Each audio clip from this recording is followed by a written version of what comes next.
Hello guys, ఈరోజు diabetes ఉన్న వాళ్ళకి, వెయిట్ లాస్ అవ్వాలనుకునే వాళ్ళకి ఓన్లీ రాగి పిండితో మెత్తని చపాతీలు ఎలా తయారు చేయాలో చూద్దాం. క్విక్గా రెసిపీ చూసేద్దాం. ఫస్ట్ అయితే 1 కప్ రాగి పిండికి 1 కప్ వాటర్ పర్ఫెక్ట్ మెజర్మెంట్ అండి.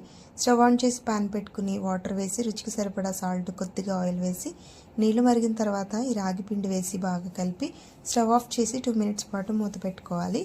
2 నిమిషాల తర్వాత తీసి ఈ పిండిని బాగా కలిపి ఒక బౌల్లోకి ట్రాన్స్ఫర్ చేసి చేతిని నూనెతో కానీ నీళ్ళతో కానీ తడి చేసుకుని బాగా చపాతీ పిండిలాగా నీట్ చేసుకోవాలి. ఇలా సాఫ్ట్గా అయిన తర్వాత పార్ట్స్ కింద చేసుకుని పక్కన పెట్టుకోవాలండి. ఇప్పుడు వీటిని రాగి పిండి కొంచెం కొంచెంగా చల్లుతూ మెత్తని చపాతీలో తయారు చేసుకుని వేడివేడి పెనం మీద వేసి నెయ్యి వేసి కాల్చుకుంటే చాలా టేస్టీగా ఉంటుంది. ఈ చపాతీలు మామూలు చపాతీలు లాగానే చక్కగా పొంగుతాయి. ట్రై చేయండి. ఎలా వచ్చిందో కామెంట్ చేసేయండి. Thank you so much for watch. Subscribe for more.